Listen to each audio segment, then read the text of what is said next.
2000 years later. Bonjour à tous, j'espère que vous allez bien. Je sais pas si vous venez de la vidéo de la revue de la saison 1 de The Witcher, mais en tout cas ça fait 5 minutes que je l'ai tournée. J'ai pris un petit macaron entre temps pour vraiment me remettre de mes émotions parce qu'une heure de tournage c'était vraiment très long.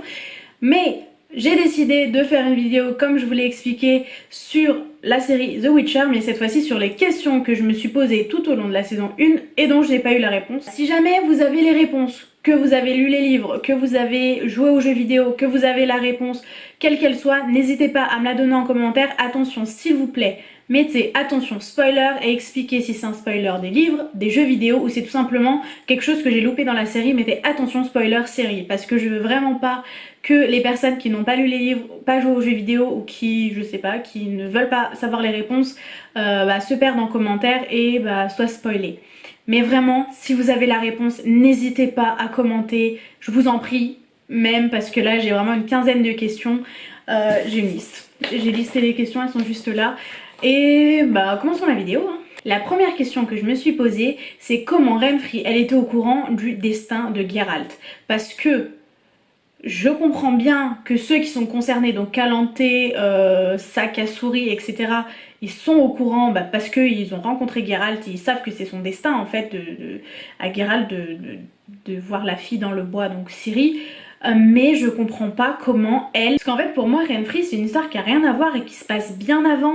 Et là en fait elle lui parle de la fille dans les bois et clairement j'ai pas compris d'où est-ce qu'elle était au courant, donc je sais pas si c'était précisé ou pas. La deuxième question que je me pose, c'est quel était réellement le dernier vœu de Geralt, parce qu'on a pu comprendre que son dernier vœu, il était en lien avec sa relation en fait avec Yen, mais est-ce qu'il a demandé à ce qu'elle soit amoureuse de lui ou est-ce qu'il a demandé à ce qu'ils soient liés à tout jamais? Parce que ça change tout, s'il a demandé à ce qu'elle ait des sentiments pour lui ou s'il a demandé qu'ils soient liés, parce que être lié et avoir des sentiments, ça veut dire que les sentiments ils sont faux. Enfin je trouve ça bizarre et j'aimerais juste savoir quel est son troisième et dernier vœu. Après j'ai acheté le livre tout à l'heure et il s'appelle Le Dernier Vœu, donc je pense que si je lis le livre j'aurai la réponse. Mais franchement je vais forcément lire le livre, donc si vous avez la réponse et que la réponse elle est issue des livres, mettez-le en barre d'infos, il n'y a pas de souci. Ma troisième grosse question c'est est-ce que Geralt il a des sentiments? Parce que réellement déjà il me semble plus humain que tous les autres humains, mais est-ce qu'il a des sentiments? Parce que forcément on le voit avec Renfri, on le voit agir avec Yen, on le voit même des fois avec Jaskier. Je suis désolée, il ressent des choses et tout le monde dit que les Witcher ils sont pas censés ressentir des choses. Donc après peut-être que c'est une légende mais je sais pas et du coup j'aimerais bien avoir la réponse. Une autre question c'est quel âge a Ciri? Parce que pour moi en fait dès le premier épisode je pensais qu'elle avait 15-16 ans. L'actrice maquillée en tout cas on dirait qu'elle fait 15-16 ans. Mais dans le dernier épisode ou l'avant-dernier épisode, quand Calanté, c'est le 7ème, quand Calanté et Geralt ils se revoient, ils se disent que ça fait 12 ans qu'ils se sont pas vus. Or la dernière fois qu'ils se sont vus c'était au banquet. Au banquet la Pavetta elle est enceinte, donc ça veut dire que ça fait 12 ans moins 9 mois et tout, ça veut dire que la gamine elle a 11 ans et quelques. C'est pas possible que la gamine elle ait 11 ans, elle fait pas 11 ans l'actrice ni la fille dans la série. Donc honnêtement je sais pas trop quoi penser parce qu'elle me semble quand même un minimum intelligente dans la série, donc enfin pas comme une enfant quoi de 11 ans. Donc voilà, je me pose la question, encore une fois n'hésitez pas à me répondre en commentaire si vous avez la réponse parce que ça vraiment c'est une des questions qui me stresse le plus. Une autre question aussi sur Ciri, est-ce qu'elle est humaine ou pas? Parce qu'on voit qu'elle a des pouvoirs. Or Yen elle a des pouvoirs, elle vieillit pas. Geralt il a des pouvoirs, il vieillit pas. Du coup elle, est-ce qu'elle va arrêter de vieillir à un moment donné quand elle va atteindre l'âge adulte? Est-ce qu'elle est vraiment humaine? Parce que Calanté apparemment ça a sauté sa génération, mais apparemment sa fille donc Pavetta elle a les pouvoirs, on l'a vu les utiliser. Sa petite fille elle a les pouvoirs aussi. Ils ont les pouvoirs de leur grand-mère, enfin l'arrière-grand-mère de Ciri et tout a été précisé dans la série, mais du coup je comprends pas parce qu'il me semble qu'ils sont humains, mais c'est quoi ces pouvoirs, d'où est-ce qu'ils viennent? Après voilà, peut-être que j'en demande trop, mais déjà juste, est-ce qu'elle est humaine? C'est tout. Une autre question que j'ai, c'est Calanté, elle vieillit pas, est-ce que c'est normal? Parce qu'en fait, c'est peut-être en lien avec la question d'avant, si jamais elle a des pouvoirs... Bon, ça a sauté sa génération apparemment, mais si jamais elle a des pouvoirs, je comprends pourquoi il n'y a pas eu une seule ride en 12 ans. Mais son mari non plus, il n'a pas eu une seule ride en 12 ans. Donc est-ce que ça a été fait exprès ou au contraire pas fait exprès? Ou est-ce qu'elle a été vieillie mais j'ai pas assez porté attention à ça? Sachant que j'ai quand même vraiment regardé la deuxième fois que j'ai regardé la série. Donc je sais pas. Dans l'épisode 4, Geralt il parle de Kaer Morhen et du fait que c'est plus possible de faire de nouveaux Witcher, etc. etc.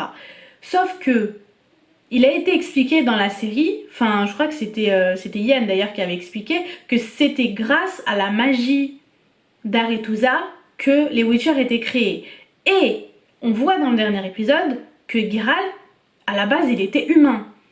Donc l'un plus l'autre, là on a un humain et Arethusa qui est toujours là, tu mets deux, ça fait un Witcher. Donc qu'est-ce qui s'est passé? Enfin, là ce serait forcément me spoiler, mais comment ça se fait qu'on peut plus créer de Witcher?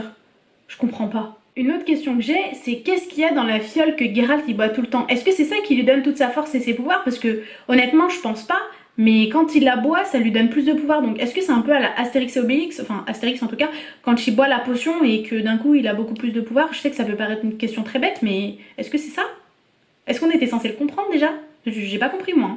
Une autre question que j'ai, c'est en fait pourquoi Nilfgaard il a besoin de Ciri? C'est pour ses pouvoirs, mais du coup ils ont déjà des mages d'Arethusa. Enfin, je veux dire, je veux bien Ciri, elle a plus de pouvoir que les autres, mais c'est quoi leur objectif? Et est-ce que leur objectif il a clairement été dit dans la saison? Parce que vraiment je pense pas. Autre question, est-ce que quand Yen elle a tout fait cramer dans le dernier épisode, elle a pu sélectionner les personnes qu'elle faisait pas cramer? Parce qu'on voit quand même qu'elle a pu sauver Tissaia, que les flammes ils sont partis autour d'elle, mais est-ce qu'elle a pu faire ça avec tout le monde? Et est-ce que vraiment elle a pu sélectionner ceux qui vivaient et ceux qui mouraient? Est-ce que à la fin de la saison on est censé croire que Yen est morte? Parce que elle est pas morte en fait, non?